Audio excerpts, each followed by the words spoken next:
นั่งเลื่อมอยู่บ่ธรรมะมีหลายขั้นตอนเลยเกิดพอสมัยก่อนในเพื่อนนั่น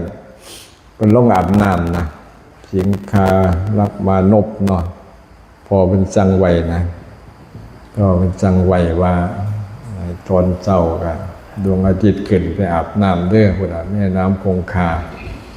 อาบน้ำเพื่อจะได้ล้างบาปพุ่นน่ะอาบน้ำแล้วก็ไหวจิตทั้งหกนะจิตเหนือจิตใต้ตะวันออกตะวันตกจิตเบื้องนั่นเบื้องนี้6 ทิศนั่นแหละพระพุทธเจ้าเสด็จมาโปรดบัดไปหันไปหาอาสมเท่านี้ก็ได้ใส่กลมฮะว่าจะว่าใส่กำใส่กลมบันวะไม่ไปยังใส่จะได้กลมใส่เบียนเอาเดี๋ยวอ่านส้นพร้อมทรงพร้อมนั่นแหละกันวัดเศร้ากับกันวัดเศร้าเวลาพื้นแห้งกันบ่กันตะพูกีเห็นตอนนี้ต้มด้วยกันต้มด้วยกันนี่บ้านต้มพวกละคันวัดเศร้าเนี่ยบ้านตั้งกีอ่านส้นซ้ำใส่ไก่ตีเนาะนานพื้นเปียกหายใจยาวๆนั่นแหละกำไปกำมั่นเนาะสั่งบ่คือกันหลวงพ่อเป็นขังครัวปู่บูดเป็นขังใส่เข้ากันพอดีว่าซั่นเป็นตกลมผีพุ่นน่ะหลวงพ่อเพิ่นนอนย่างเลาะโคตรเจ้ากลับไปได้นั่นล่ะหน้าที่ก็เมื่อนี้ถามมากันเอาระดับมัธยมกับมื้อนี้ว่านประถมเอามัธยมก็ดูแล้วสิเอาอุดมศึกษาหรือว่ามีแนวทางบ่พอกันหลายมื้อก็คือเก่าอยู่บ่วันที่บ่พอกันหลายมื้อที่มีแนวแปลกๆมาเว้ากันฟังนี่ล่ะธรรมะมันก็ธรรมชาติค่ะใจก็มีแต่ปัญหาโลกติจบบ่เป็นมันจบบ่เป็นโลกเนาะเฮาเอาทั้งธรรมเพื่อที่จะพ้นทุกข์เอาอยู่ในโลกแต่ไม่ติดโลกคือว่านะผู้อยู่อย่างก็ผู้อยู่สูงนี่เหยียบโลกผู้อยู่กลางค้ำโลกผู้อยู่ใต้แบกโลกเฮาสิอยู่กลางหรืออยู่กลางอยู่ใต้อยู่ถึงว่านี่เรียกแต่เหตุการณ์บ่อย่างก็เป็นว่าโลกมีไว้ให้เหยียบไม่ใช่มีไว้ให้แบกนี่ก็คมอยู่ได้เนาะกันเฮ็ดได้นี่แห่งสิคมครับโลกมีไว้ให้เหยียบนะไม่ใช่มีไว้ให้แบกโลกนี่คือเฮาก็อีหยังก็อันนั้นก็ของกูนะถูกกับโลกจ้ะเนาะกันค้ำโลกอยู่กลางค้ำโลกว่ามันค้ำประกันให้เขาอย่างเดียวนี่ค้ำความดีเนี่ยความบ่ดีเนี่ยค้ำให้สังคมเนี่ยครอบครัวเนี่ยค้ำให้ญาติพี่น้องหมายกันว่าถูกย้อนผู้อื่นเนาะค้ำโลกผู้อยู่สูงผ่านเหยียบโลกหมายก็ว่าโอ้โลกมันเป็นจังซี่ตัวนี่นะคือพระพุทธเจ้าพระอรหันต์มันเป็นความหมายเขาเห็นชัดคือเหยียบโลกเนาะอยู่ใต้ปลาเท่ามันคือทรัพย์สินสลิงข้านจังซี่หลวงพ่อภาพปริศนาธรรมนาคิดนี่ก็ได้คือพระพุทธองค์เพิ่นเสด็จออกจากประตูวังนี่ล่ะเขาเขียนภาพเนาะมีนางคงจะเป็นนางยโสธราเนี่ยนะช่วงนั้นเพิ่นให้พระราหุลไปขอมรดกเนาะมรดกจากคุณเห็นว่าพ่อเนาะพ่อให้ไปขอมรดกจากพ่อนะพุทธองค์ก็ได้ที่มามรดกทำดีกว่านะมันบ่เบิดมรดกโลกไม่เบิดมีได้มีเสียเนี่ยนะนั่นแหละจังว่าพระราหุลได้มาบวชเนาะเป็นสามเณรราหุลสามเณรองค์แรกเนาะในพุทธศาสนา พระสารีบุตรเป็นอุปชาพระราชบิดาคือพระเจ้าสุโธทนะเนี่ยเสียใจหลายว่าลูกบวชแล้วยังเอาหลานไปบวชอีกอยู่นะก็เลยขอพระองค์ว่าผู้ใดสิบวชนี่ให้พ่อแม่อนุญาตเด้อพระองค์ก็ตัดยอมตัดหลับได้อาสาบันเขาก็โอเคนั่นแหละไม่ต้องมีเหตุจะเกินจังตัดเรื่องพระวินัยกันนะเรื่องธรรมนี่ก็นั่นแหละคือเขาฟังนะดังจะตัดสรุปได้กับโปรดเลยพระวินัยกับว่าขั้นมีได้เนาะบวชแรกๆอย่างโกณทัญญะนี่ปะพัตติยมานามาปัจจชินี่วินัยหลายเพราะว่าพระทั้งพระทั้งภิกษุณีทั้งนักบวชนะร่วมเบิดดื้อเนาะผิดนั่นผิดนี่มันก็เลยตัดเป็นขอดนั่นขอดนี่จังว่าลายนะหอดคู่มือกันพุทธองค์ยังอยู่โหหลายหมื่นอยู่เนาะนั่นแสดงว่าอันนั้นเป็นบ่ขั้นตัดเรื่องวินัยกับบรรลุธรรมฉะนั้นพระวินัยนี่เกิดที่หลังนะพระธรรมเกิดก่อนพอมีอยู่แล้วนะพระธรรมธรรมชาติกฎของธรรมชาติที่โหจักที่จะต้องปฏิบัติให้ถูกต้องตามกฎของธรรมชาติแล้วก็ผลที่ได้รับจากการปฏิบัติตามกฎธรรมชาติปฏิบัติถูกคือผลถูกเนาะเรื่องธรรมะคือคุณากรบอกเกิดเป็นความดีเจ้าที่ถามกันว่าท่านชอบใจธรรมะของใครได้แต่ก่อนกันของคนนั้นผู้นี้ก็บอกกันผู้ใดชอบธรรมะของพระสมณะโคดมคือพระพุทธเจ้ากันมาเรียนน้ำเพิ่นพระราหุล7 ปี7 ขวบบานนี้เพิ่นเป็นผู้ใคร่ในการศึกษาเป็นผู้ใคร่ศึกษานะกับบรรลุธรรมตอนเป็นเน้นเนาะศึกษาขึ้นว่ากำดินขึ้นว่าเพิ่นสิเรียนสิรู้ทำก้อนดินอยู่ในมือเพิ่นนะแล้วก็ช่วงนั้นพระนางเอามาเว้าเรื่องภาพแต่นางยโสธราหรือพิมพาเนาะเพิ่นเสด็จออกนี่เว้าเรื่องภาพด้วยบัดที่หลวงพ่อได้ขอคิดนะครับเพิ่นเสด็จออกจากพระราชวังพ้นประตูวังมันเนี่ยพระนางก็แล่นนำนะแล่นนำคงสิได้มีทรัพย์สินสลิ่งคว้าข้านนั่นล่ะใส่โถบ่มาเห็นแต่เพิ่นล่มนะภาพนี่มันล่มลงใกล้พระบาทของพระศาสดานะพระศาสดากำลังเสด็จออกเพิ่นก็บ่เดี๋ยวขึ้นเด้นางนี่ล่มดงทองคำเพชรนิลจินดานี่สะเต็มเนี่ยพระองค์ก็เสด็จไปเลยนี่ภาพหลวงพ่อเห็นจำนั่นก็เลยโอ้สติสตังนี่ทำลายผู้บรรลุธรรมบ่ได้นะทำลายผู้บรรลุธรรมบ่ได้กันโมเฮาเห็นจังซี่ก็สิตีไปจังได๋ล่ะนั่นเฮาโอ้เสียดายเด้หนอคนนึงคนนึงโอ้คือสติสตังนี่อยู่ใต้ฝ่าพระบาทเพิ่นเนาะคันที่เฮากันแบบหลวงพ่อคือกันโยมก็โอ้ตาอ่อนซ่อนแทนบ่คนนึงก็สิว่าเป็นธรรมดาเพิ่นรวยแล้วจังซี่นะนี่3แบบคนนึงอยากได้คนนึงซื่อๆคนนึงก็ว่าอยากได้นั่นแหละมองได้หลายมุมแต่หลวงพ่อเนี่ยคือหมายความว่ามองไอ้วัดสาธรรมกะตีสตังอยู่ใต้ฝ่าพระบาทของพระองค์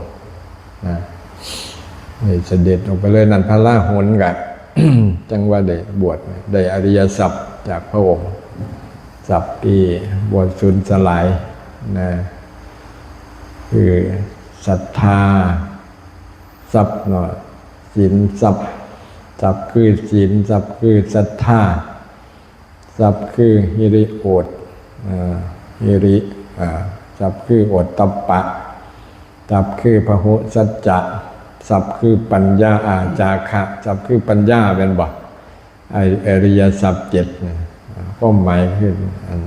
อริยทรัพย์ทรัพย์อันประเสริฐทรัพย์ภายในก็ว่าได้เนาะเฮามีระบ่ศีล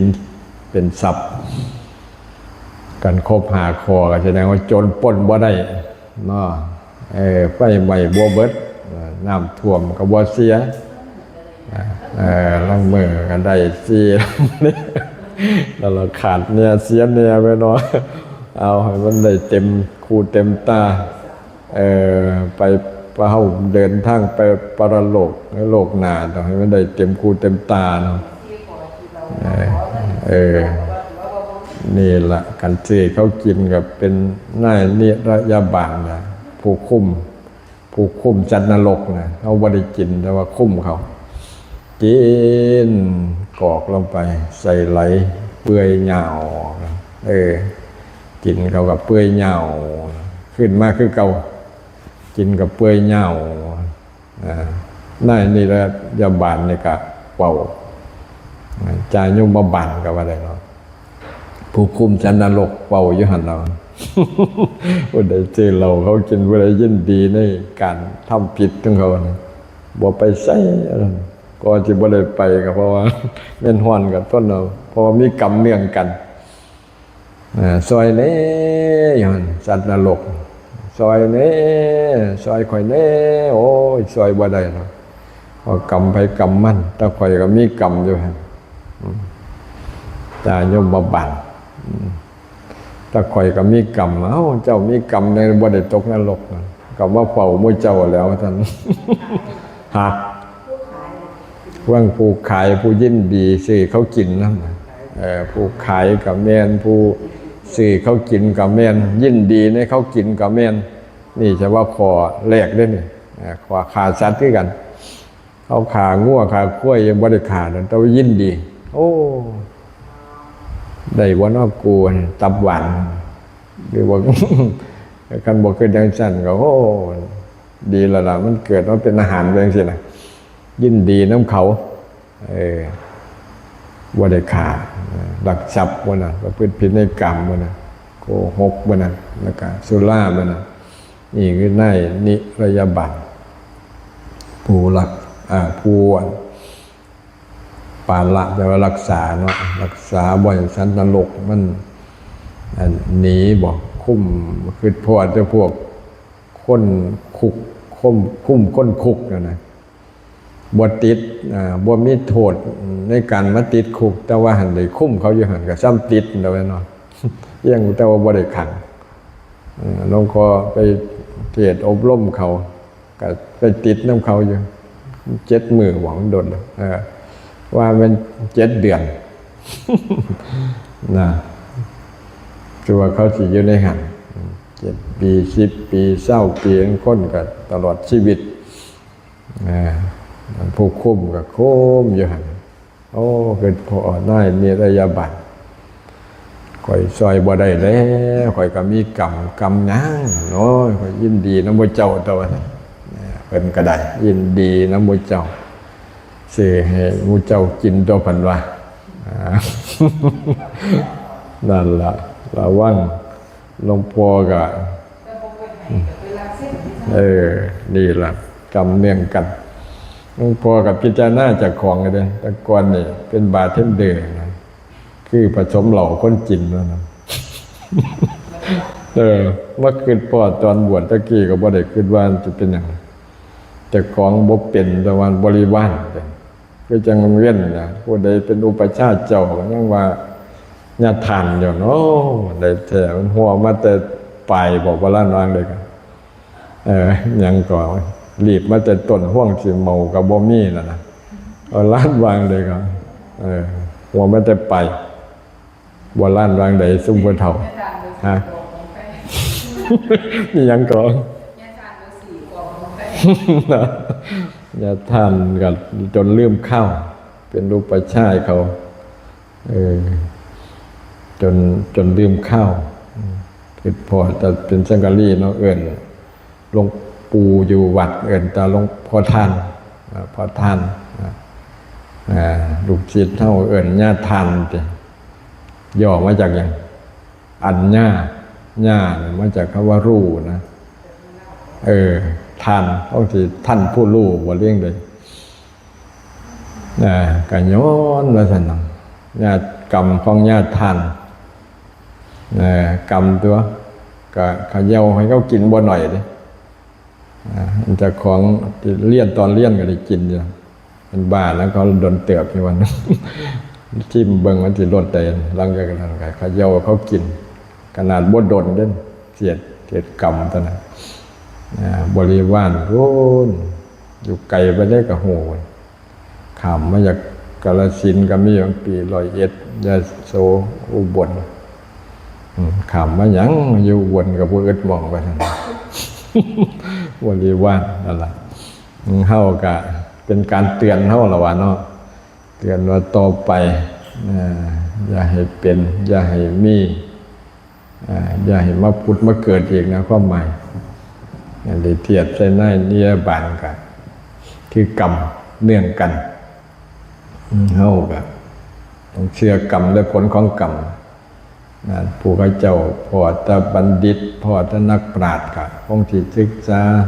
ครบตาบัณฑิตนักปราชญ์เรียนรู้ได้เร็วนี่ก็เป็นผู้ชอบฟังธรรมมาแต่ก่อนนี่ก็นะ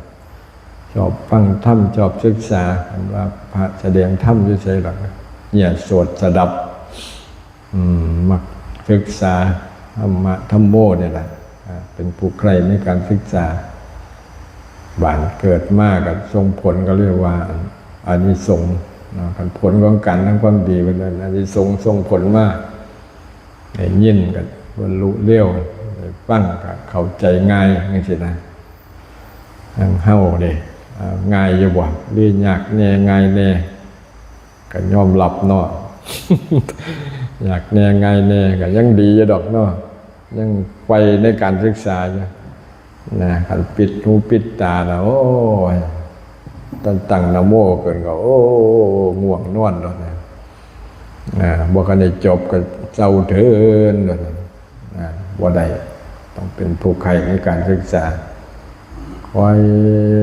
อดคอยเงียบจะได้ตอนค่ำดอกเอาอริยทรัพย์นี่ละเฮาทรัพย์ภายนอกกันเนี่ย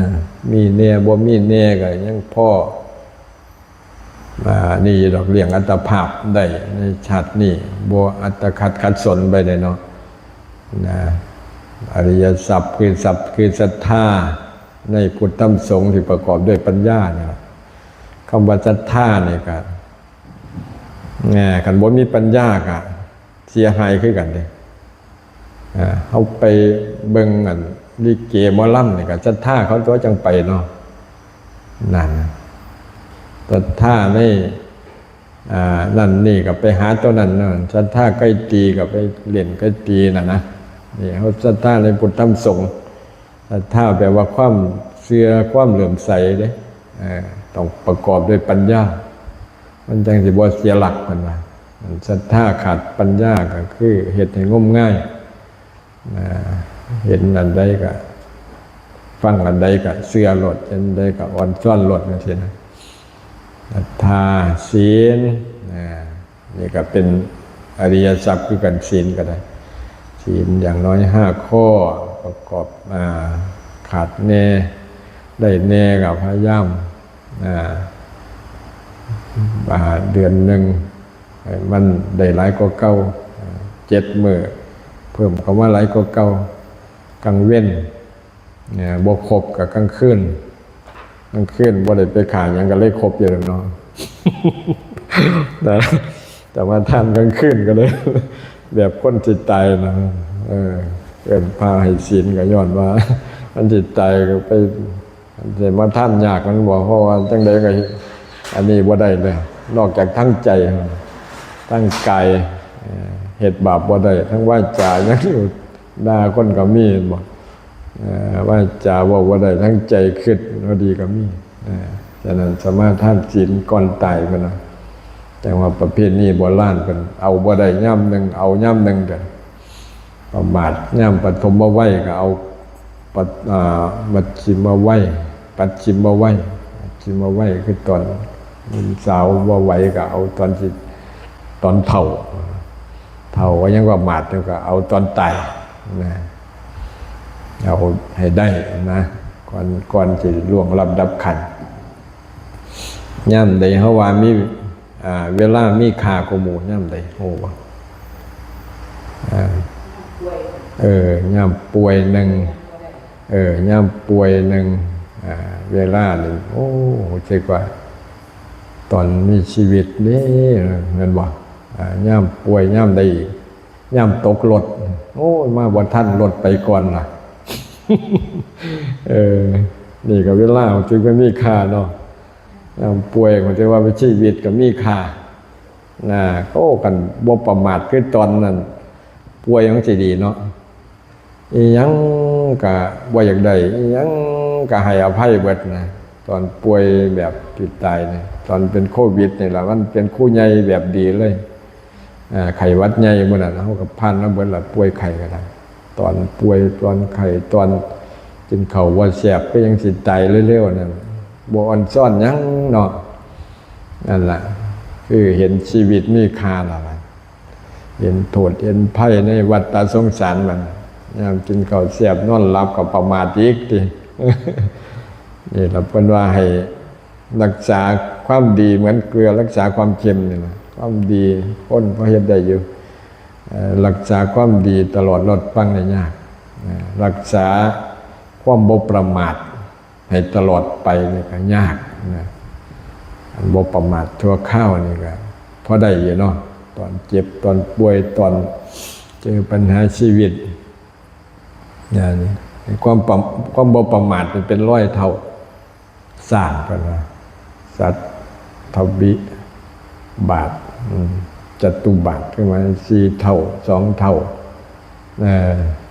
ก็บ่ใหญ่ปานร้อยช้างนั่นนะร้อยช้างนี่ใหญ่กว่าหมู่ทำทั้งหลายก็คือความบ่ประมาทปัจฉิมโมวัตที่พระพุทธเจ้าตรัสว่าสังขารทั้งหลายทั้งปวงไม่เที่ยงนะตรัสแก่ภิกษุเพราะว่าตอนเพิ่นจะปรินิพพานภิกษุก็เข้ามาวงไก่กันบ่ก็เลยตัดภิกษุก็ผู้เห็นภัยในวัฏสงสารน่ะไปกับภิกษุณีญาติโยมวาสกวาสิกาน่ะผู้เห็นภัยในวัฏสงสารน่ะก็คือเพิ่นเตือนดูก่อนภิกษุทั้งหลายสังขารทั้งหลายไม่เที่ยงนะคือทั้งหลายจงยังประโยชน์ตนประโยชน์ท่านให้ถึงพร้อมด้วยความไม่ประมาทเถิดประโยชน์ตนคืออย่างประโยชน์ตนคือเฮ็ดให้เจ้าของพ้นจากทุกข์เป็นพระนี่แหละโสดาบันให้ได้สกิทาคานาคามีอรหันต์เนี่ยอย่างหน่อยก็เขาถึงกระแสธรรมนะปิดอบายภูมินรกเปรตอสุรกายเดรัจฉานให้ได้นั่นแหละคือประโยชน์ตนเป็นประโยชน์ผู้อื่นประโยชน์สังคมที่หลายปันได้ก็อย่าทิ่มประโยชน์ตนเท่านั้นนี่หมายถึงว่าประโยชน์ให้ตนพ้นจากทุกข์เห็นภัยขันเว้าทั้งโลกมันอยากจนทั้งกันแน่นอนเอาประโยชน์นี่ยังกับเพิ่นว่าประโยชน์สังคมบ่ประโยชน์คนอื่นมาอันดับ1บ่ประโยชน์ตนเป็นอันดับ2หั่นน่ะเนาะโลกเปรียบเพิ่นตัดไว้บ่เพิ่นตัดไว้นี่ก็เป็นภาษาธรรมภาษาโลกเนาะหมายประโยชน์สังคมประโยชน์ส่วนรวมนี่มาอันดับ1มันแยกเป็นภาษาธรรมภาษาคนอีกแล้วนี่ก็ได้ภาษาคนนี่ต้องเอาประโยชน์สังคมประโยชน์ส่วนรวมแม่นสังคมเขามีหยังซอยเรือเกื้อกูลเฮาก็ทิ่มไปก่อนนะคือเวียกเฮานี่ไปเอาซอยสังคมด้วยกันนั่นแหละประโยชน์สังคมมาอันดับ1ประโยชน์ตนอันดับ2แต่ภาษาธรรมได้บัดแม่นสิประโยชน์ผู้อื่นมีหลายแต่ว่าอย่าทิ่มประโยชน์ตนเพราะประโยชน์ตนให้ถึงพร้อมด้วยความไม่ประมาทซะกันประโยชน์ตนนี่คือหมายทำตนนี่พ้นจากทุกข์ก็ยังนี่แหละกรณีอย่างที่ล่ะคือพระบางรูปเนาะพระพุทธเจ้าจะปรินิพพานเพิ่นกะบวกเขามาร่วมน้ำมูนะจำชื่อว่าได้พระอย่างนั้น บ่เข้ามาร่วมน้ำหมู่ก็เลยว่าบ่ฮักบ่เคารพพระพุทธเจ้าบ่นะคือบ่เข้ามาโจทย์จันกันไปพระพุทธเจ้าเพิ่นก็ทรงฮู้แล้วนะแต่ว่าอยากให้ภิกษุนี่เข้าใจสาเหตุเพิ่นมาก็เลยตัดเรียกเขามาเพิ่นว่าพระพุทธองค์จะปรินิพพานแล้วนะข้าพระองค์บ่คันบรรลุธรรมฉะนั้นเลยก็เลยอย่าประมาทเอาช่วงนี้ล่ะชีวิตของที่มีอยู่บวชตอนเฒ่าบูชาพระพุทธเจ้าก่อนพระพุทธองค์จะปรินิพพานจึงบ่ได้มารวมน้ำหมู่นะเพราะว่าเห็นความสำคัญมาการปฏิบัติบูชาเนี่ยสำคัญกว่าการอามิสบูชานะภิกษุฟังกับบางลูกก็เข้าใจบ่เข้าใจพระพุทธองค์ก็ตรัสว่าดีแล้วสาธุนี่ดีแล้วภิกษุมีความคิดจังซี่นะเพราะว่าอามิสบูชาเนี่ยมากไม้ไกลกองก็ยังเป็นร่องปฏิบัติบูชาคือปฏิบัติตนให้พ้นจากทุกข์นั่นแหละคือปฏิบัติบูชาตถาคตที่ถูกต้องบ่แม่นอันภาษาปูหลากบ่แม่นว่ามาห่มนี่อย่างเรานั้นห่มกินน้ำกันเป็นหมู่ขี่หมู่กินหมู่ขี่แล้วนะมาห่มแล้วบ่ได้ยั้งนั่นนะบ่นำธรรมะไปปฏิบัติก็เทียบประโยชน์เปล่าเพิ่นว่าอันนี้คือกันพระสงฆ์รูปนั่นมันก็เรียกว่า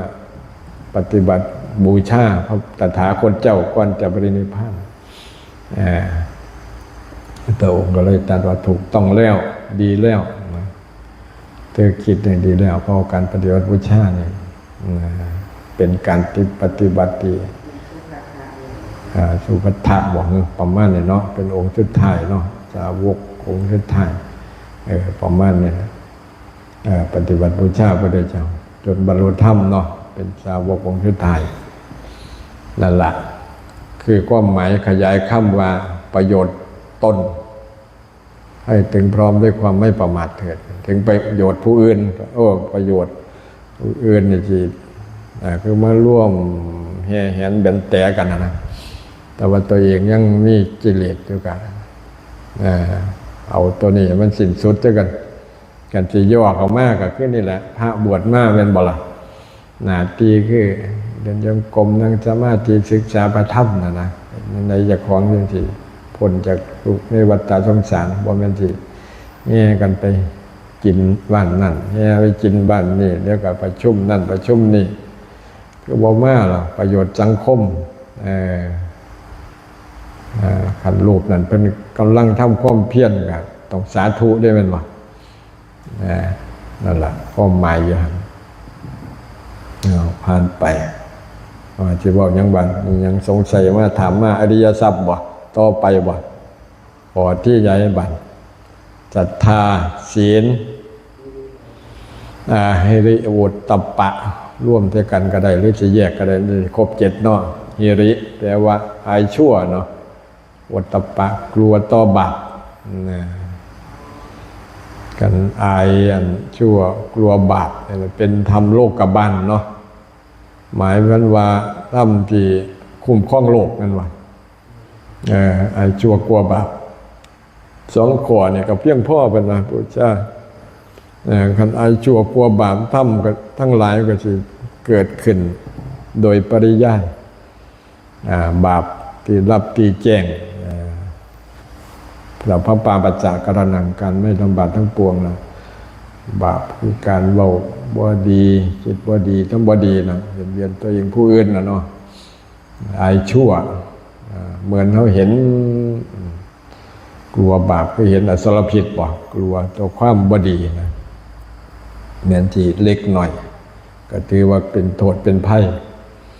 บ่เป็นหยังดอกนิดหน่อยบ่ได้นิดหน่อยเงินล้านก็มาจากเงินบาทนี่นะเนาะไฟมันสิไหม้เฮียนก็มาจากกินไม่กั้นไม่ขาดน้อยๆนี่ละเนาะนั่นล่ะ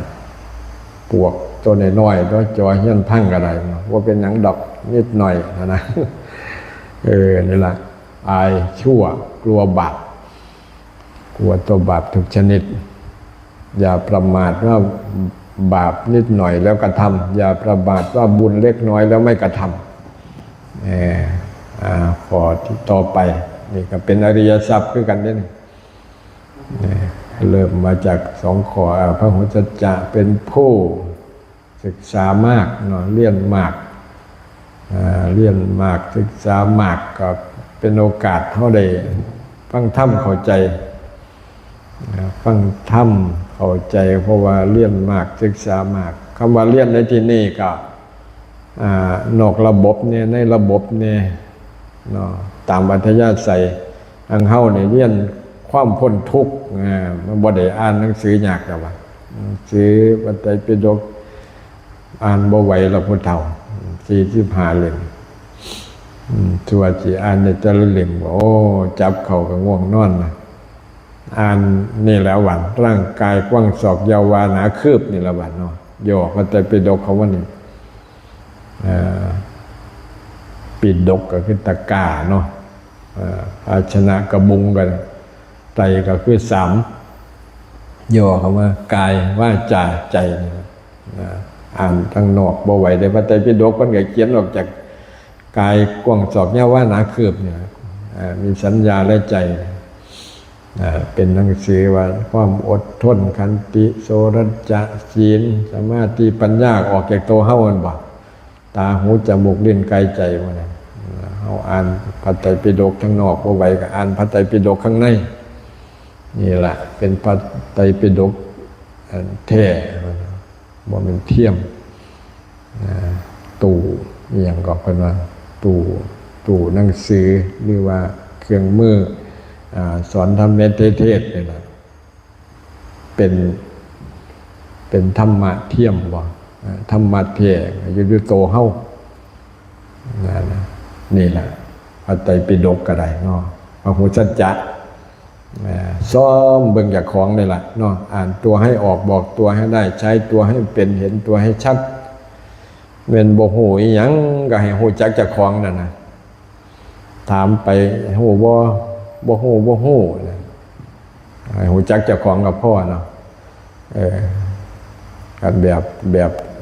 จักผมเป็นไผเป็นผมจักเอาผมผู้ใดเอาผมมาเนี่ยก็หนักอยู่ได้มันเนาะอย่างบ่ฮู้ก็ให้ฮู้จักเจ้าของเพิ่นว่าพระโหสัจจะต่อไปจากคะเนาะจากคะคือการเสียสละตื่มกลับไปคือบริจาคคือเสียสละรอบๆเสียสละรอบๆก็อย่างปกติเฮาฮู้จักแต่เสียสละเงินทองแม่นบ่นั่นตู้บริจาคไปหยอดลงกันนะบางวัดก็เต็มทั้งเฮานี่อยู่บริจาคอยู่ในหัวใจนั่นเนาะอยากให้เฮาก็ให้บ่อยากให้ก็อยู่ในหัวใจนั่นล่ะบางคนใจตู้เขาหอบหนีบางวัดวุ่นวายน้ำตู้บริจาคนั่นคือเป็นตีความหมายดีอย่างเดเนชั่นบ่ตู้บริจาคภาษาอังกฤษว่าไงโดเนชั่นบ่นั่นล่ะแม่นบ่เดี๋ยวหอบหนีแล้วก็สูญให้กันโดเนชั่นเอาเป็นว่าตู้บริจาคความหมายว่าบริจาคแปลว่าคือเสียสละเนาะรอบบริแปลว่ารอบจาคะแปลว่าเสียสละคันภาษาบ้านเฮาจากก็คือออกจากกันเนาะเฮ้ยจากบ้านเฮียนมาจังซี่นะว่าลีโคกเข้าใจกลัวเนาะจากเฮียนจากซ่านจากบ้านจากซองมันเลยบ่ติดกันเองบ่เดี๋ยวนี่ติดกับบ้านบ่ใจบ่ติดแล้วโตโอนโตบ่ติดใจอาจจะติดเนาะมาแต่โตใจอยู่บ้านก็มีแล้วบางคนโตอยู่บ้านใจมากบางคนก็มาทั้งโตทั้งใจบางคนก็บ่มาทั้งโตบ่มาทั้งใจเดี๋ยวนี้เฮามาทั้งโตมาทั้งใจบ่หรือมาแต่โตใจอยู่บ้านจักแล้วบางคนมาเป็นใจร้อยนะ เทศไปมันใจลอยนะใจลอยเนี่ยจนเลยว่าเทศไปแต่เข้าใจว่านะบ่นะคือน้ำเหี้ยนเนี่ยแหละคือใจบ่มากนะเริ่มปิดประตูนะก็เลยคิดฮะนั่นแหละคือมาแต่โตใจบ่มากนะใจลอยยังบ่แล้วเนี่ยไว้แข่งกันใจลอยคิดหอดเหี้ยนคิดหอดซ่านคิดหอดบ้านคิดหอดหมูคิดหอดหมาคิดหอดแมวสัมปปีวันฟังเทศกันเลยบ่ฮู้เรื่องนั่นแหละคือมาแต่โตใจบ่มากใจลอยกันละปล่อยแข่งกันนี่ก็บ่ฮู้เรื่องนะย่ามพาเจตกับปล่อยแข่งกันว่าลูกไผ่ดีบ่ลูกเคยมึงดีบ่แปลงสินะแต่จริงๆนะคุยกันในครอบในครัวนะลูกไผ่มึงอันไหนขี้ข้านบ่ลูกเคยมึงดูบ่จริงนั่นล่ะปล่อยแข่งกันปล่อยอวดกันอันนี้ลูกไผ่ดีลูกเคยดีกันก็เลยฟังเทศน์บ่ฮู้อันใดล่ะแม่ใหญ่จักผ่านว่าตาเล็กหน่อยมันแล่นก็จังมันสิบ่ฟังเนาะฟังเทศน์ได้สูปานน่ะอย่าสูกันหลายไอ้ใหญ่ว่าหั่นอิทธิบาท4เทศจบไปหั่นวางได้จักมันเล็กน้อยพุ่นแล่นอยู่พุ่นโอ้ยฉันทะวิริยะจิตตาวิมังสาตัวแม่ใหญ่ปานว่าเอ้าก็จังบ่ฟังมันคือหูมันว่ามันแล่นผ่านซื่อๆก็ได้มันความจำดีกว่าเฮาก็ม่วนจะคุ้มเขาฟังเพิ่นได้สูพุ่นว่าถามขึ้นแล้วจักจะเป็นข้อใดเป็นข้อใดนั่นล่ะใจไปย่ำเล็กน้อยนี่ก็เรียกว่ามาแต่โตได้บ่นี่ใจบ่มาเนาะเดียกันฮักจริงใดพวกฮักกับสั่งนี่ล่ะว่าเนาะสั่งกับติดอยู่นำตัวนั้นฮักกับติดอยู่นำตัวนั้นนี่ล่ะใจหนอใจเนี่ยทำทั้งหลายมีใจเป็นใหญ่มีใจเป็นหัวหน้ามีใจประเสริฐสุดสำเร็จได้ด้วยใจเนี่ยมาทั้งกายทั้งใจเนาะมันยังสิสมบูรณ์แบบนี่แหละจากขะให้จากนะเอาภาษาบ้านเฮาจะง่ายเนาะจากให้ไปแล้วก็คือถือว่าจากกันนะให้ไปคืออย่าไปเสียดายนะให้ทรัพย์สิ่งจะลิ่งข้านให้นั่นให้นี่ให้ผู้อื่นนะคือจังเฮาเอาเขาให้เขาเขาให้มาบัดสู้นให้เขาสิบัดเฮาให้เพิ่นละดิเอาสังฆทานให้เพิ่นแบบยูซูลินเพิ่นเตะถิ่มสู้นให้เพิ่นน่ะเรื่องเทียภาคก็ทดสอบก็มีว่าแม่ว่าสิดินถ้ำกันแบบผู้บ่ทดสอบแม่ออกสู้นให้ภาคก็สู้นให้แม่ออกว่าตีกันก็มีเนี่ยมันเขาเรียกว่าตอบแบบอย่างเดียวกับว่าได้เนาะต้องตอบแยกบางคนก็ทดสอบบางคนก็เป็นอีหลีแต่ว่าขอสำคัญเฮาเพิ่นสิเอาไปจังได๋ก็ซั่นเพราะว่าเฮาเอาให้แล้วเด้มันบ่คันเป็นเตสังฆทานเฮาก็อย่าไปสวนเพราะว่าเฮาเพิ่นล่ะเด้คันมันเตอยู่มือเฮาจังว่าเพราะว่ามันยังเป็นของเฮาอยู่นะนี่พันอีมานี่อีมันบ่มานี่แล้วนะอีปลาอย่าฆ่านี่จนปากแฉะแล้วเปียกแล้วปวดน้ำมันก็ให้พ่นล่ะมันเอาขึ้นมามันถีบมันเป็นของเพิ่นเป็นบ่เอาบ่โนเตะสังฆทานกูบ่พัดว่าเด็กขวดจะยังคู่อย่างคือว่าให้กูแล้วปัจจุบันถ้าจะคู่กันทดสอบไอ้บ่ขาดที่นี่มันเอาไปเป็นว่า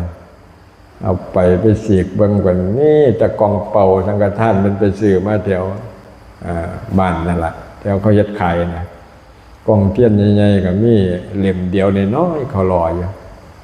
กองน้ำจิงใหญ่ๆก็ดึงออกกองเดียวอีกถูกก๊อกๆดึงออกมา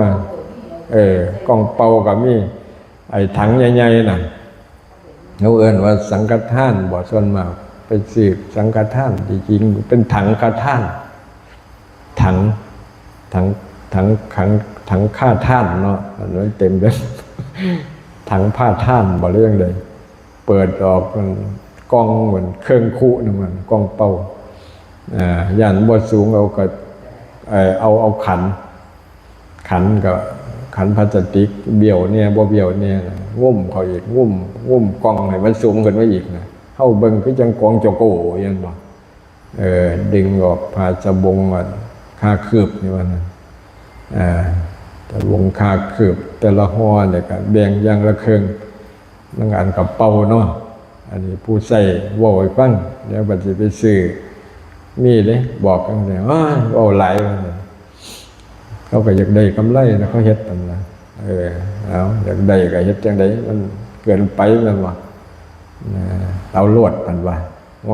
เราโลดคือไม่บอกว่าสบงกับนุ่งบ่ได้แล้วตากแดดบ่ได้มันบางมันสั่นนะนุ่งสงน้ำก็บ่ได้เนาะแม่พูดใส่บ่ได้ซื้อพูดซื้อบ่ได้ใส่เนาะมันก็เลยรังเกียจเถียงกันก็มีเอาไปนิยมเป็นบางกูเมอร์นี่ก็สิคันบ่เข้าใจในธรรมก็สิพากันไปซื้อคือเก่าเนาะมันง่ายเนาะคันว่านั่นน่ะพุทธเจ้าวันบ่ใหม่ก็ได้ไปซื้อบ่ได้เที่ยแล้วถึกตะของปลอมของต้มไปซื้อมากันเว้าเพิ่นว่าพระดังเนี่ยแต่บ่ดังแหละจำหลวงพ่อเนี่ยขนเก่าห้องแต่ก่อนบ่หน่อยมันอังห้องละป้ายมาสั่นเอาไปสะเบิ่งบัตรนะบ่กี่บาทนั่นล่ะขนาดได้หลายถังกระท่านกันแม่นอนอยู่ห้องนี่อยู่บ่ได้สังฆทานจะบวชมา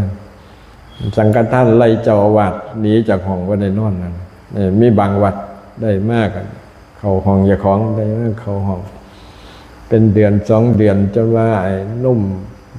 ป๋องตามะลิเนาะเบิดอายุนะโยมใครอยากได้เพิ่นว่าเขาไปขอแป๊กมันแข็งบัดล่ะมันกินบ่ได้จังให้เขาเจ้านะแบบกับน้ำมันก็แต่งงานกันบ่จนคิวนะนี่หลายหม่องสังฆทานไล่เจ้าอาวาสซื้อไปนี่ก็จื้อไว้จะไปหาซื้อเนาะอันอยากซื้อเพิ่นก็ถามเพิ่นต้องการอะไรพระคุณเจ้าว่าซั่นเพิ่นไปซื้อให้โอนบ่เพิ่นไปซื้อให้นี่ก็ใจไปนำเสียงโทรศัพท์ เพิ่นไปซื้อให้เพิ่นว่าคือหมายว่าถามเพิ่นเนี่ยเพิ่นขาดอิหยังก็ไปซื้อแล้วก็ห่อมาโหลดหรือบ่ห่อก็เอาตาเฮาไปใส่นั่นล่ะมันจะได้ประโยชน์เนาะนะ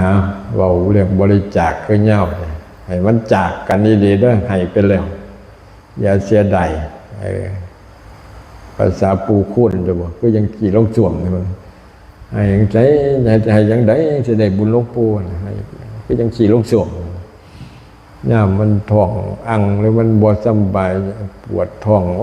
เข้าไปห้องน้ำสุขาอยู่วันใดพรุดสบายแม่นว่านั่นน่ะทำบุญกันอันนี้ความสุขใจบุญกับกุศลนี่คือกันบ่คือหรือบ่คือบุญกับกุศลบ่คือกุศลคือหยังฉลาดกุศลแปลว่ามาจากญาฆ่าเนี่ยญากุศะมันคมจับบ่ดีบาดมือเพิ่นคือจังผู้มาบวชเนี่ยพระพุทธพรหมจรรย์บ่ดีกับบาดมือก็ยังเอาไปจับญาฆ่ากุศลเนี่ยมาจากคำว่าฉลาดคมนะคมก็เลยกุศลแปลว่าฉลาดคือคมคือศาสตร์พุทธศาสตร์สัตตามาจากสัตตาคือสิ่งที่คมบุญก็คือความสุขใจแอนบอสุขใจที่เกิดจากการทำความดีก็จังเฮาได้ให้ทานนี่เฮาก็สุขใจแน่นบ่ล่ะเสียสละนั่นนี่ก็สุขใจนี่คือบุญช่วยเหลือผู้อื่นก็สุขใจนั่นล่ะคือบุญฮะกุศลธรรมาบ่กุศลเนี่ยมาจากคำหนึ่งคือกุศลธรรมะนี่คือธรรมชาติคือธรรมะคือธรรมชาติกฎธรรมชาตินี่แหละร่วมกันธรรมที่เป็นกุศลอกุศลธรรมะธรรมที่เป็นอกุศลเนาะธรรมที่เป็นกุศลก็คือศีลสมาธิปัญญาสิล่ะเนาะ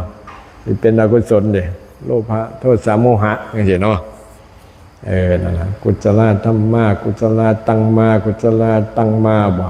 กุศลธรรมะกุศลธรรมไปนี่นะ นั่นแหละคือบริจาคบอกว่าครับโอ้กุศลเนาะบุญมาวัดเนี่ยก็ได้บุญเลยไอ้ท่านก็ได้บุญเนาะรักษาศีลก็ได้บุญแต่ว่ากุศลยากจังน้อยนะมันเป็นเรื่องสติปัญญานั่นบอกปัญญาคือความฉลาดนะสติมาปัญญาเกิดสติเจริญเกิดปัญหาเนี่ยนะบุญเนี่ยก็หลายแยกออกเป็นหลายแบบใช่ป่ะบุญ3แบบชื่ออะไรป่ะเคยเทศดูเลยบุญ3แบบบุญ3ประเภทปู่พุทธทาสเคยเทศไว้1อาบน้ำจิตมประเภทที่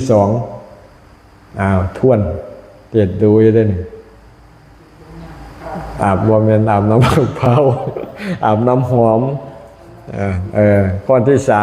3อาบน้ำสะอาดอาบน้ำจิตตมเป็นไดย่ามเฮาเมื่อยเหนื่อยตัวเนื้อหนาวมากอาบน้ำก็นั่นพอแต่น้ำจิตตมบันไปอาบเป็นไดเกี่ยงอยู่บ่แหงเหนียวเติมเป็นบ่โอ้ยมันเหนียวเอาน้ำหอมไม่กูอาบเนี่ยมันบนบักข้าวน้ำหอมเนี่ยน้ำหอมใส่หอมเนี่ยล่ะใส่แป้งใส่อย่างนั้นมันหอมอยู่มันเหนียวเป็นบ่หรือว่าเหนียวน้ำหอมเหนียวคือเก่าอาบน้ำสะอาดเนี่ยสบายนั่นแหละเฮาทำบุญแบบใดกูมื้อนี้อาบน้ำจิตตมหรืออาบน้ำหอมหรืออาบน้ำสะอาดอาบน้ำสะอาดนี่คือแห่งอาบแห่งสะอาดอาบน้ำสะอาดเป็นจังไดบัดบุญเด้หมายความหมายของบุญเนี่ยคือจริงเขาได้มากบ่ได้รักจกบกฮองสินะให้ด้วยนี่แหละเอายกตัวอย่างบ่ต้องอันนี้นี่แหละคืออาบน้ำสะอาดกำลังนั่งกดจดกระแจดอยู่นี่นั่งคอมอแคเมียนี่นะบ่ได้ขางัวแม่นบ่บ่ได้เอาเหล้ามาเลี้ยงโมนั่นน่ะเนี่ยบ่ได้ยากนำมันกินแจงไก่แล้วจังกันไม่ใหญ่ว่าจังเมื่อจังซี่นะเอาบักต้นเมื่อน้ำเนี่ยยากบางทีกันเป็นเจ้าภาพกันจินผู้ใดก็เคยอยู่หรอกเนาะยากจำได้ว่ามันบุญสะอาดเบิดบ่แม่นเด้ไก่ตายยักโตหมูตายยักโตเสียแล้วงานบ่เหล่าจักเท่งัวยักโตควายยักโตหลวงพ่อกับไปรายงานนะอาจารย์วหาเนี่ยแผ่เมตตาเนี่ยงัว4โตควาย5หมู6ไก่10มันว่านี่แผ่เมตตาเอาเมตตาอย่างเดียวเอามาเลี้ยงหมูอะไรหลวงพ่อเคยถามอยู่สมมติว่าเจ้าเป็นไก่เป็นหมูเนี่ยวันนั้นบ้านเจ้าภาพกฐินขาเจ้ากินนะสมมติว่าหมูมาเกิดเป็นคนเนาะเจ้าไปเกิดเป็นอย่างกับหมูมาเกิดเป็นคนแต่คนไปเกิดเป็นหมูน่ะสลับกันบุญกฐินแล้วหมูตายของโตเนี่ยแผ่เมตตามันนะเจ้าเอาบ่อนะนี่ถามอยู่นี่นะห้วยพันว่านี่แต่ห้วยซื่อๆแต่ว่าแผ่ให้แน่พันว่าตายไปเลยได้พันว่าพออยู่วันเป็น2-3 งานนี่บ่เนี่ยมันบอกกันเขาคืดกลับกันเขาเป็นหมูเขาเป็นไก่เขาเป็นงัวนะกันเจ้าของเขาบอกว่าแผ่เมตตาแล้วเนี่ยสมุดนี่แหละเนี่ยนั่งจำลาบนี่6 ตนเนี่ยนะตายไปจังเว้ยบุญกฐินบ้านเจ้าของเจ้าภาพเนี่ยเอาแค่เมตตาเพิ่นเนี่ยนั่งจบลบอยู่ใน6 คนเนี่ยเอาอยู่บ่ เทียบง่ายๆเนาะบ่เอาแม่นดอกล่ะนี่แหละเอาเปรียบไปจะเลยละฉานน่ะนะนี่คืออาบน้ำจิตตมเนาะอาบน้ำสะอาดเนี่ยแล้วบ่ได้ขางัวขาควายอย่างนั้นนั่งทำวัดสวดมนต์ได้บุญล่ะฟังพระจมเติมก็สิบ่ได้กุศลอยู่บ่พังพระจมได้จังได๋ครับนั่นล่ะบ่กุศลกับอกุศลกับกุศลเนี่ยมาเคี่ยมกันนั่นลงแท้เนาะเนี่ยก ล้แล้วนี่ก็ได้อกุศลน่าเลี้ยวแท้ๆเลยนั่นลงตายจะนอนแห้งมาแห้งโอ้ยกูขานฟังเลยผันว่านี่กับมาแห้งอย่างแต่ว่ากุศลกับอกุศลมันแย่งกันมานี่เอาสรุปก็คือมาจังซี่ล่ะอาบน้ำสะอาดกันไปเฮ็ดบุญปรับป้ากฐินนี่อาจจะน้อบ่อาจจะหลายงานนะเตรียมเราไว้แล้วนะงัวไว้แล้วเนี่ยแต่บุญบวชหลวงพ่อเนี่ยนะขนาดว่า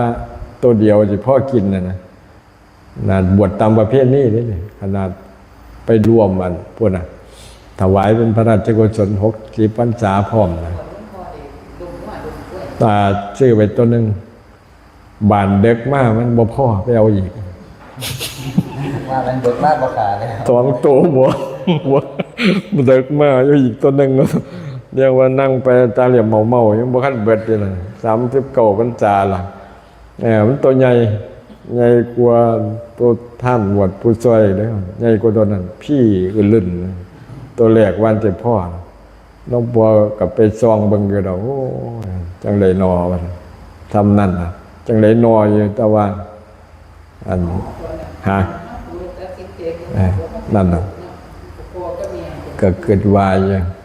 มาเกิดพ่อกูมื้อคือตาเหลี่ยมเมาบ่คันเบิดเด้อตัว2นี่แฮงตาใหญ่ว่าน่ะตัวแรกก็ตาบ่ใหญ่ว่านั่นตัว2นี่ตาบ่ใหญ่มันรอบเด็กกัน2 ตัวจังพ่อแต่ไก่บ่นับหมูจักเบิดแล้วบ่เบิดบ่ได้สอหูแต่ว่า2 ตัวฮะนั่นล่ะแม่นบ่นี่อาบน้ำจิตตมเด้นนี่จังว่านี่บอกเลยว่าน่ะสื่อสารไปทั้งหลายแหล่โอ้ซุ่มที่เราบุญกฐินสิบ่รับตาสั่งก็สั่งเนาะเฮาบ่เห็นเนาะได้กินบ่นกกูเราได้กินบ่นกกูลาบงัวจันมหาก็เว้าลัดไปเบิดนั่นฮะจังว่าบางงานเขาเจ้าบ่อยากให้มันจัดอยู่วัดนะไปเสื้อผ้าอย่างว่าสิได้กินเฮากันว่านี่อาบน้ำจิตตมเนาะกันจัดตายละเราหมอลำนี่ก็เคยเทศน์ที่ว่าตอนไปทอดเบียตเมียเฮ็ดบุญให้ผัวนะลูกไม่ใช่เบิดอยู่โรงพยาบาลตีกันมาขึ้นจ้างหมอลำให้เขาเบิ่งนะอยู่ปากกล้วยบนเบิดนั่นปากกล้วยก็ได้ลูกตาบวมหัวแตกเอาโรงพยาบาลมีตำแหน่มาอีมานี่อีมันบ่มานี่อีที่ก่อนแห้งให้ปินหน้าปินหลังกราบ4 ทิศเอาแห้งนั่นล่ะแบบนั้นสิได้กุศลบ่คิดว่าบ่ได้เนาะบุญก็สิบ่ได้เด้แบบบุญเฮียเด้เนาะคิดน้ำลูกหัวแตกนั่นน่ะขนาดเลี้ยงเขากินกลางคืนมันบ่อิ่มบ่ได้นั่นก็ตีหรือมันอิ่มโพดหลวงพ่อนี่ ตีกันอยู่บนวัดตังบ่ตีดอกเว้ยดิจังได๋เดี๋ยวเด้อเอาปลอดภัยอยู่เพราะว่าเลี้ยงอยู่เฮียนแต่ของก็ไปเข้านาคอยู่วัดนี่มันตีกันอยู่กับว่าจักนี่กันผ่านไป กันตีกันไว้ทั้งว่าแทนที่ได้กุศลได้อกุศลแทนนะบุญก็บ่ได้นั่นล่ะนี่ให้เห็นว่าอาบน้ำจิตตมแบบนั้นตั้งเหล้าเบียร์สัตว์ตายบ่าน้ำหอมได้บัดนั่นเลยน้ำหอมก็คืออยากได้หน้าได้ตานะพิมพ์กาดพิมพ์นั่นล่ะพิมพ์กาดเนาะออกน้ำหอมนี่เอาน้ำหอมนี่พูดได้ออกหนังสือพิมพ์ออกทีวีเนาะแต่ก่อนคู่มือนี่ออกโทรศัพท์เนาะออกแนวใดสิเป็นชื่อคนเห็นน่ะนะนี่อาบน้ำหอมเมตตาท่านฮะอันที่ว่าผู้ประกาศชื่อนั่นน่ะนี่ก็อาบน้ำหอมคือกัน20 บาทบ่เขียนก็ได้ดอกที่แรกอัตราซุ่มนั่นประกาศเบิดมันถือเสียมเหียนมาผู้ให้ซ้ำนี่ก็บ่ออกให้กูบ่ปานว่า นี่เราเรียกอาบน้ำหอมนักเข้าได้บัดหลวงพ่อนี่เคยเจอหลายงานนะจับไปหันซะกันนั่นลูกหลานสิถ่ายรูปปานว่าจับกล้วย เป็นเครือจับไว้ด้วยกันนะที่แรกก็ว่ามันจับแล้วก็ที่ตูดไว้ทั้งหลังนะจับไว้ด้วยกันลูกหลานถ่ายรูปด้วยกันเอ้าว่าสนุก อยากนำกล้วยข้าวโยเขาบ่ให้อุ้มนะเรียกกับก็คือบักต้นฮะโอ้ยนั่นแหละไทยกับทาวายุก็ว่าไทยตอนเท่าอันบวกกันปวดเหี่ยวนั่นนะ ตั้งที่เฝ้าไปเหี่ยวตั้งที่ไทยลูกที่แตกเหี่ยวที่เหี่ยก็คุ้มไปเขาอันรูปอยู่ไว้นั่นโอ้ได้ดอกเนาะกินยากปะเนาะป่วยซีกระไดว่าสนุกนี่แล้วคู่มือนี่แฮงหลายอันต้องเราจับยันแต่ย่ำวันเกิดจับไปซะกันหลวงพ่อบอกกันหนอกเจอแล้วเขาจะบ่ให้ไปทั้งพุ่นละเพียงใส่อะไรเด้ก็สิปิดบาทยังล่ะเอาเดี๋ยวไทยบ่ทันบัดมาเอาไม้ซะนะว่าซะนะเปิดบาทใส่ไม้ว่าซะนะก็ไทยรวมแนววันเกิดของเขานะลูกหลานเจ้าหลานชายส่วนมากหลานเจ้าล่ะทั้งพูดล่ะให้รูปเท่ากันทั้งพ่อก็จัดให้ละใครอยู่ดอกว่ากันปวดเหี่ยวกับพระไทยได้อยู่ทำทางครึ่งเขาอยู่ดอกทั้งเทียก็ได้มันหันอดเว้าบ่ได้เนาะกันบุญอาบน้ำหอมต้องไปส่งนี่คืออยากได้หน้าได้ตานะนั่นนะวันเกิดได้เราจังพ่อเขาซุ่มไทยลูกเกิดกันมันเกิดทุกอาทิตย์ก็ใกล้อยู่เนี่ยมันปีหนึ่งผลยังได้นี่น้ำเขาเนาะนั่นแหละอันนี้เสียบกับว่าดอกว่านี่มันไทยมันได้บนบึกตัวแต่รูปแล้วก็3แบบเนาะบุญ3แบบแบบใดได้บุญหลายก็มูน่าสะอาดละคือทำวัดสวดมนต์บริเสียยังมากไม้กายกองจังหันคือเขาคู่มือนี่แหละว่าได้เบียดเบียนตัวเองและผู้อื่นนะบุญหลายกุศลในบัดกุศลนี่อยู่ใช้ก็ได้กันใจห้อสูงเนาะกุศลก็คักก็คือตัดเงาอกุศลละมูลน่ะอย่างอกุศลละมูลโลภโกรธหลงนี่อกุศลละมูลเนาะรากเหง้าแห่งอกุศลเนาะกันกุศลละมูลก็คือรากเหง้าของอกุศลเนาะโลภโกรธหลงขันรากเหง้าของกุศลก็คืออโลภะอโทสะอโมหะแปลว่าไม่โลภไม่โกรธไม่หลงนั่นนะนี่แหละกุศลใหญ่บัดเหตุใดเขาจะตัดได้เอาท่านตัดมันก้อนตนีทีเหนียวอยากมัวเวขาพวกเดียวกันย่ามโมมากเขาอยากกินแบบแอปเปิ้ลเอาหน่วยใหญ่ๆเขาลดทั้งดูเขามีทั้งหน่วยหน่อยหน่วยใหญ่นะให้เขาเยอะคนเรียกหน่วยหน่อยให้นะยังบอกขากิเลสเลยเอาหน่วยใหญ่ๆให้เลยแต่ของกินหน่วยน้อยๆเอาให้ผู้บ่หักกินก่อนมันจังที่ขาบงานมันจังที่ขากิเลสหน่อยกิเลสตัวใหญ่นึกถึงพระอันเวทสันดรในแม่นั่น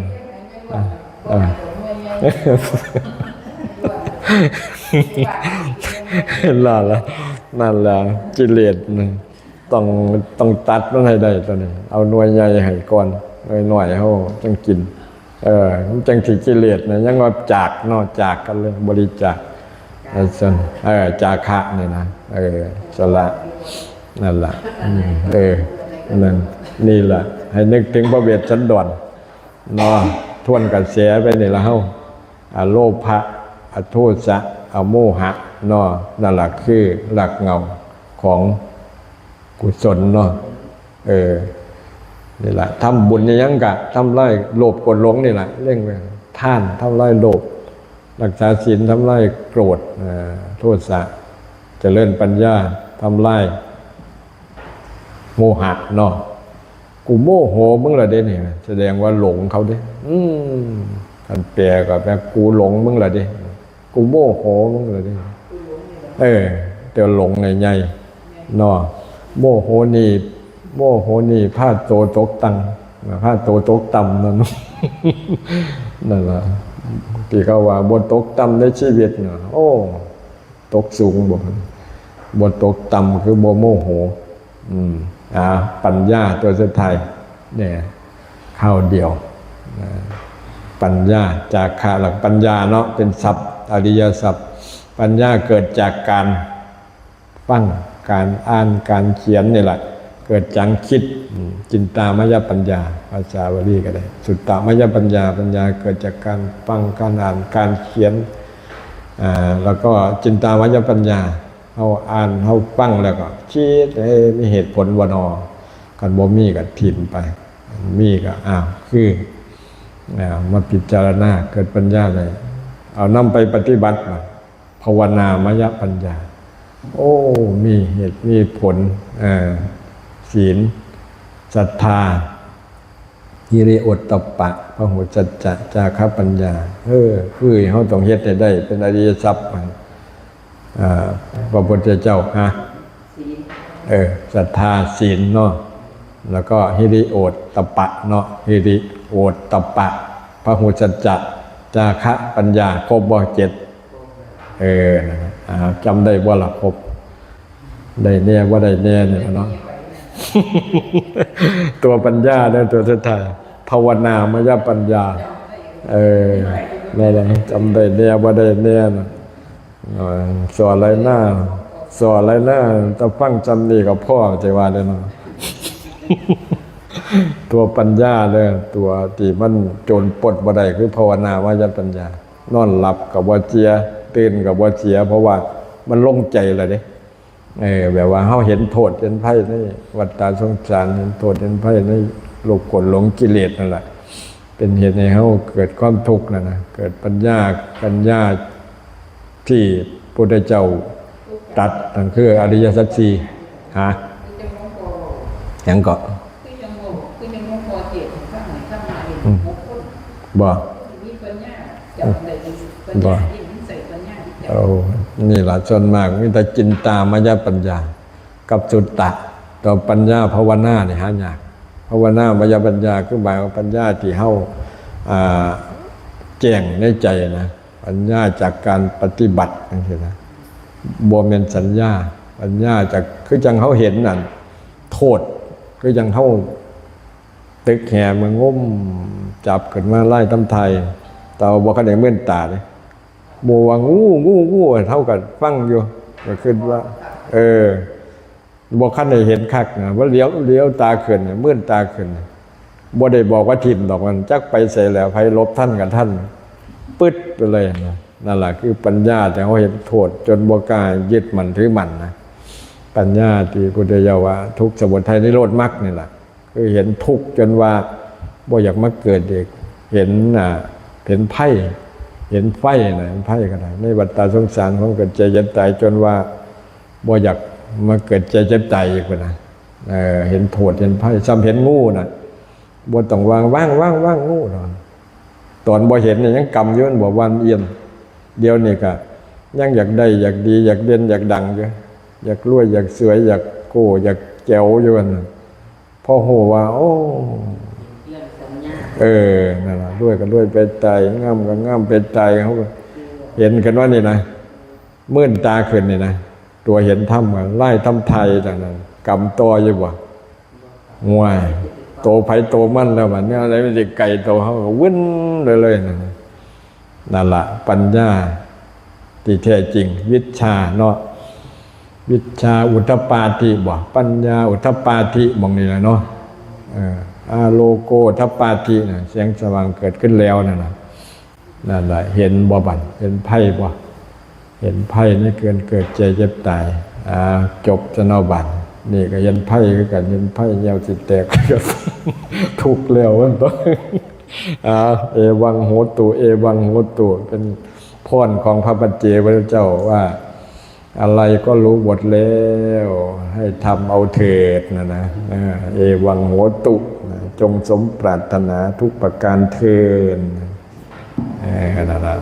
พระปัจเจกให้พรสั้นๆเอวังโหตุโมเมนเอวังสิโลได้ กันเอวังสิโลเนี่ยแปลว่าผู้เอาหัวลงคือเกียร์นะอะระหังสัมมาสัมพุทโธภควาพุทธังภควันตังอาภิวาเทมิกราบละวะคาโตภควตาธัมโมอะมังนามาสามิสุปฏิปันโนภาควะโตสาวกสังโฆสังฆังนามามิกราบกราบกราบกับพร้อมกันนั่นละบูชาพุทธธรรมสงฆ์นะโอ้